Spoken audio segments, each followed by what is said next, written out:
No one's coming to your party, grow up? My mom texted in the family group chat on my birthday. I read it twice, replied, understood, then canceled the $2,300 automatic payment for their rent. The next day, I took back the car and canceled every credit card they've ever used. No one's coming to your party. Grow up, it wasn't a private message. It was a group chat text from my mom on my birthday. I read it twice. Then I replied with just one word, understood. And the very first thing I did, I opened my banking app and canceled the $2,300 automatic rent payment I'd been making for them every month. The next morning, I drove over to their house. I didn't go inside, I just pressed the fob, took back the car they'd been using for the past 2 years and left. Then I called the bank and shut down every credit card they'd ever touched. Not because I was offended, because I was done playing a role. I never agreed to their silence afterward. It wasn't confusion, it was thick, heavy shock, the kind that settles in your bones when you realize something is truly over. Not a tantrum, not a bluff, just a door closing for good.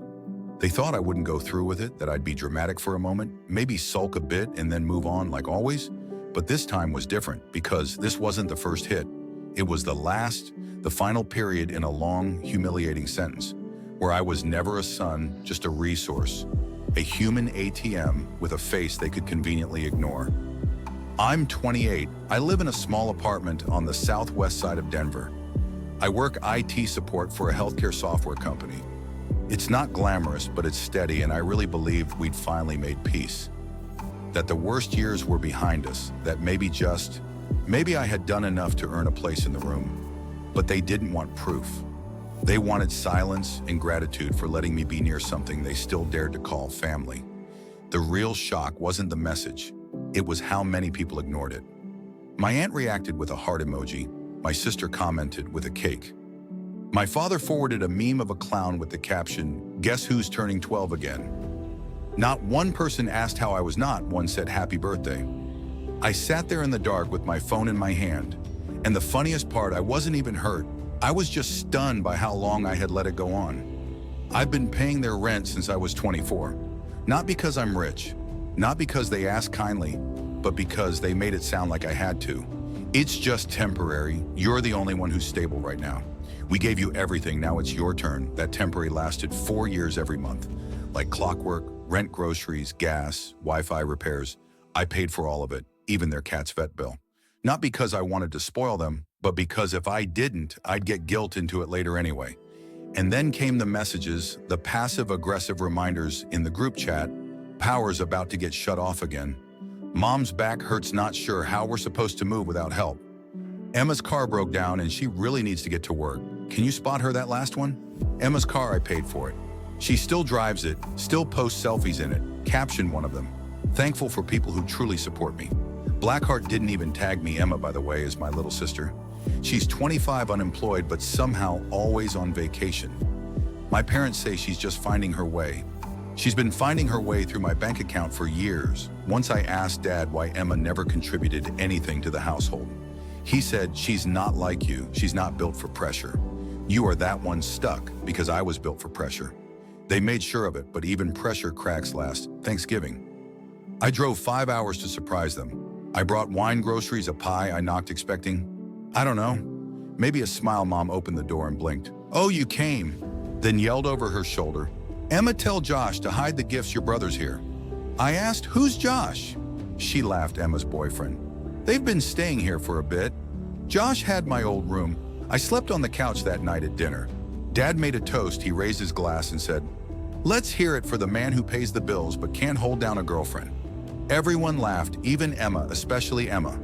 I didn't say a word. I just drank my wine, then helped clean the dishes, then paid for the plumbing bill when the sink backed up, because that's what family does, right? A few weeks later, Emma posted a selfie with Josh in front of a cabin in the mountains, caption, "Family trip." I wasn't invited. I didn't even know they went. I found out when my coworker, not even close friends with me, asked, "Hey, wasn't that your sister on Explore page? Looks like a fun vacation." I checked the photo there. They were Mom, Dad, Emma, Josh, smiling, matching beanies, holding mugs. I zoomed in on the mug Emma was holding. It had a custom print, "Best Daughter Ever." They didn't even text me while they were there the week they got. Back, I got an email from my landlord. Reminder, rent is due tomorrow. They'd forgotten to mention they missed last month's transfer. They just assumed I'd figure it out, that I'd pay it. Like always I did. I paid it because I'm in full, but I wasn't going to forget it. It got worse one day while working remote from home. I heard my phone vibrate non-stop. The family group chat was going off at first. I thought someone had died. Nope, Dad had posted a screenshot of my Amazon wishlist caption. Look at this grown man asking for socks and shampoo for his birthday, lol. Then you guess we didn't raise him tough enough. Can't even buy his own lotion. Cousin Ashley responded with, Uncle Mark sent a photo of toilet paper here. You go, champ. Emma added, he probably expects us to gift wrap this too. I stared at the screen, not because it hurt, but because it was so predictable. Because they didn't even try to hide it anymore. They just assumed I'd never fight back, so I didn't, not yet. But I started collecting screenshots, messages, emails, proof of everything. The rent, the bills, the times. They lied. The times they used my name for applications. Even the time I found out by accident that my mom used my credit score to sign up for a Target card. When I asked her why, she said, it's not a big deal, you weren't using it. When I told her that was illegal, she snapped, don't threaten me, Mr. Man. You'd be nothing without this family. The next week I found out Emma had told her friends I was on the spectrum. Not true, but believable enough to spread. She said it made me easier to explain, and still I stayed silent. I paid, I worked. I smiled, but I was building something quietly, and they had no idea, because when you build in silence, your explosion becomes their earthquake. It happened on my birthday. Again, 2 weeks after the group chat, humiliation after the cabin trip. They didn't invite me to. After the rent default, they had the audacity to call me Emma. Texted first, hey mom, says to come by tonight, family dinner. I left her on read 10 minutes later. My dad called, don't make this harder than it needs to be. We're trying to move forward. They always called it moving forward when I was supposed to. Forget they'd hurt me this time. I said yes, but I didn't come alone. I showed up to their house, the same place I helped repaint, the same one with the fridge I bought, exactly on time. I walked in with a duffel bag and a backup drive in my pocket. Mom hugged me like nothing happened. Dad handed me a beer. Emma smirked like she'd already won. I sat and I listened. They talked about healing, about forgiveness, about how I had lashed out by canceling the rent and the credit cards. Then Mom said the thing that finally split it all open. You're still part of this family, but you've made mistakes too. I took a deep breath, then reached into my bag, pulled out my laptop and opened a folder on the table. It was labeled Truth. Dad scoffed. What's this homework? I didn't respond. I clicked play, first audio clip. My mom's voice from a voicemail she left last year, screaming at me to grow up and pay your sister's tuition before she ends up like you. Second clip, Emma's voice on speaker. He's always been weird. Just let him pay for things. It makes him feel useful. Then the file's screenshots of credit transfers, bills, group chats, Emma's Instagram stories where she bragged about spending my money. I flipped the screen to them. They leaned in, then froze. I stood up, walked to the kitchen, came back with a USB stick. I plugged it into their smart TV. The screen went black, then lit up with a screenshot of a loan application. Dad's name, primary borrower. My name, cosigner, without my signature. I looked directly at him. You used my social without telling me you put me on the line for your debt. He opened his mouth. I raised my hand. It's already reported. They've frozen your account pending fraud review. You'll be getting the letter next week. Mom gasped. Emma started laughing. Wow, you're so dramatic. What's next? You gonna sue us? I smiled. No. But he is. That's when the doorbell rang. I walked over, opened it, and let in Jake, Emma's ex-boyfriend. The one she lied about, the one she claimed assaulted her, the one she nearly ruined. Jake walked in with a black folder in his hand and sat down across from her. You want to tell them? Or should I? Emma went pale. Why are you here? He opened the folder. Inside, printed screenshots of fake messages she made to frame him. A photo of her notes on how to emotionally destabilize him before the breakup. A transcript of her voice memos, edited to sound like him yelling. My mom started to cry. Dad stared at the wall. Emma stood up. You two are insane. This is harassment. Jake cut her off. You're not the victim, you're the villain. and I'm done pretending he walked out. I followed him, then turned back and said, the last thing I would ever say in that house, you wanted me to play the role. The good son, the quiet wallet, but now I'm the one writing the script. Then I took my laptop, my drive, and left the house behind me. The shouting started, Mom screaming Emma's name, Dad demanding I come back and fix this, Emma throwing something, maybe a glass. I didn't look back because when you finally detonate the truth, you don't turn around to see the ashes the next morning. I uploaded everything, not just the screenshots, not just the voice messages. I uploaded the whole archive, a single post titled, When Family Treats You Like an ATM, with a heartbeat inside the link. Every bank transferred the illegal loan in my name. Emma's fake messages, edited audio breakup plans. Mom's voicemail begging me to man up and pay her daughter's tuition. Dad's joke from Thanksgiving about me not keeping a girlfriend, but still keeping the lights on. I didn't write a sob story. I didn't ask for sympathy. I wrote facts, I wrote receipts, and I wrote one final line. I'm not angry, I'm not sad. I'm just done pretending. This is what family looks like. Then I hit post and turned off my phone by noon. The post had gone viral, not massive viral, not celebrity level, but big enough to burn thousands of shares, hundreds of comments. Some were from strangers. This is exactly what I went through. My brother did the same. You're not alone. This level of evidence is insane. Go off, King. Others were from mutuals. People who knew my family. One guy from high school wrote, I always knew something was off about your sister. This confirms it. I didn't respond. I let the post live its own life. By 3 p.m. My aunt, the one who reacted with a heart emoji to Mom's birthday, insult posted her own status. Air your laundry in private family doesn't belong on the internet. No likes Emma.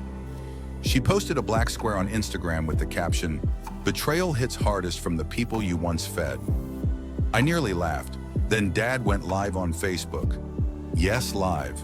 He sat in his garage, the same one I helped him fix the roof of, and spoke into his phone with a shaky voice. My son's been manipulated. He's mentally fragile. He doesn't know what he's saying behind him. A stack of beer cans.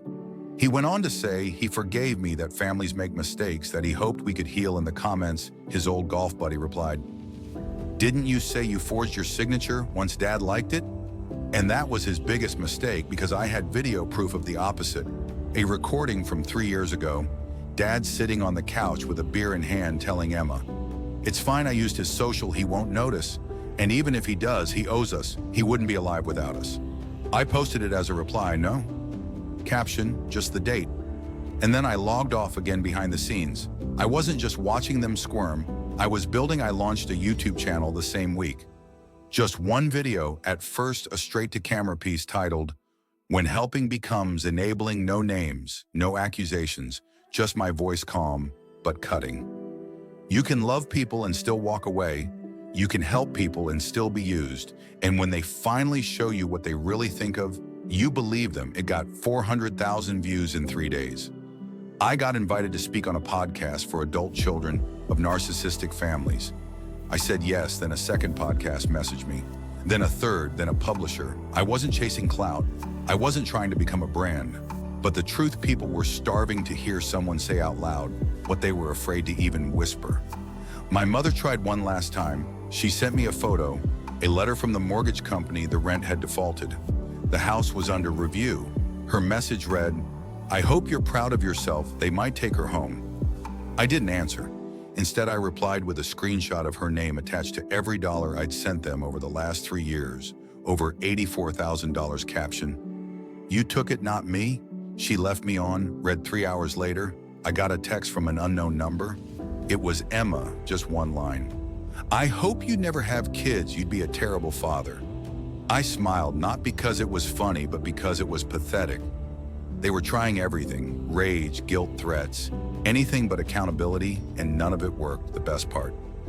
I moved quietly, no post, no forwarding address, downtown condo, 10th floor, bought under a different name, through a legal trust, fully paid off, new view, new number, new silence.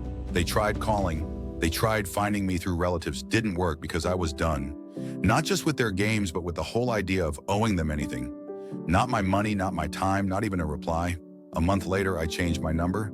Not because I was afraid, because I was bored, tired of the guilt-drenched voicemails, tired of Emma's cryptic Instagram posts about narcissistic siblings, tired of Dad's drunk emails that started with, "You don't know how hard it was for me," and ended with, "Let's profit off this mess." They weren't reaching out to apologize, they were reaching out to reclaim the story, but I had already taken the narrative, bled it dry, and buried it. They just hadn't noticed the funeral. I didn't just disappear. I upgraded.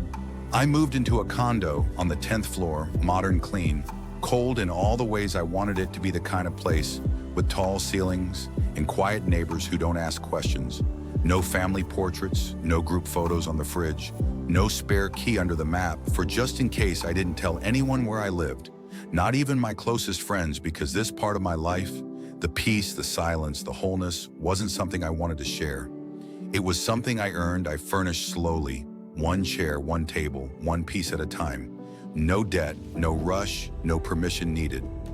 I remember standing in the middle of my new living room the first night, barefoot on cold tile, holding a mug of coffee I made with my machine in my kitchen, and realizing no one here is going to yell. No one's going to shame me for not doing enough. No one's going to ask for money or rides or just a little help this month. There would be no group chats, no fake birthdays, no memes about me shared behind my back, just silence, beautiful, earned silence. I started working full-time for myself. The business had been a side project for years, quiet, careful, hidden. But after I blew everything up, it became a beacon. Understood Consulting, named after the only word I sent my mother on my birthday. I built the website in one night, designed the logo myself, secured the domain, registered the trademark. It wasn't about making a statement, it was about never again asking for permission to exist. Now I help others walk out of the same cage as I grew up in. I speak, I coach, I listen, and I stay private because my life isn't a reality show for my family to watch and twist. It's not a redemption arc they get to hijack. It's a fortress with locked gates and motion sensors. And I sleep better than I ever have. 3 weeks after I moved, I received a manila envelope at my P.O. box inside a handwritten letter from Mom, slanted cursive floral stationery. Red ink. It read, "You used to be our sweet boy. I don't know who this bitter man is. We made mistakes, but airing them like that, you humiliated us. You ruined us. Maybe one day you'll realize how hard it was for us. Maybe one day you'll grow up." It ended with, "I'm praying for you." Still, I didn't cry. I didn't rage. I just wrote 3 words on the back with a Sharpie. "Keep your prayers," and tossed it in the trash 2 days later. Dad emailed, subject line idea. What if we went on, "Dr. Phil, you tell your side, I tell mine. We make peace audiences love.